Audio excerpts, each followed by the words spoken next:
আসসালামু আলাইকুম, আশা করি সবাই ভালো আছেন। আজকে ভিডিওটা কিন্তু ইন্টারেস্টিং ভিডিও হবে, পুরো ভিডিওটাই আপনি দেখবেন। আজকে ভিডিওটা হচ্ছে যারা বিয়ে থা করেন নাই, কত সুখে আছেন ভাই। আপনি বিয়ে করেন নাই, আপনি মহা সুখে আছেন, এতটাই সুখে আছেন যে আপনি কল্পনার বাহিরে। বিয়ের আগে আপনি যা মনে চায় আপনি তাই করতে পারবেন। আপনার মনটা যেটা চায়, আপনি ট্যুরে যাবেন, আপনি বন্ধুর বাসায় ঘুমাবেন, আপনি আজকে বাসায় ফিরবেন না, বা বাসায় রাত 12টা 1টা 2টায় ফিরবেন। আপনার পুরো স্বাধীনতাটা কিন্তু আপনার। আর বিয়ের পরে কিন্তু আপনার এই স্বাধীনতাটা থাকবে না। বিয়ের পরে কিন্তু ছেলেরা অবশ্যই বউয়ের কাছে বন্দী হয়ে যায়। বিয়ের পরে শুধু ছেলেদের কাজ কি জানেন? অফিস টু বাসা, বাসা টু অফিস, অফিস টু বাসা, বাসা টু অফিস। বাসায় যদি আপনি অফিস ছুটি আর 10 মিনিট পরেও আসেন, ওই 10 মিনিটের জব দিয়ে কিন্তু আপনার বউয়ের কাছে আপনার করতে হবে।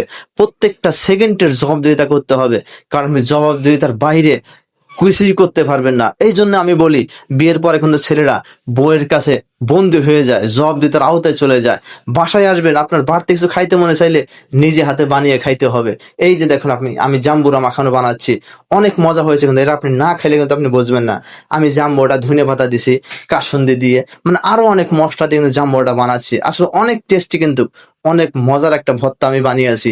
আর ভাই, বিয়ের গল্প, বিয়ে তো আপনাকে করতে হবে, কারণ আপনি ছেলে হয়ে জন্ম নিয়েছেন, আপনাকে বিয়ে করতে হবে। যদি আপনি বিয়ের বয়স হয়ে থাকে, খুব দ্রুত বিয়ে করে ফেলেন। আসলে বিয়ের মধ্যে অশান্তি থাকলেও আলাদা একটা সুখ আছে কিন্তু।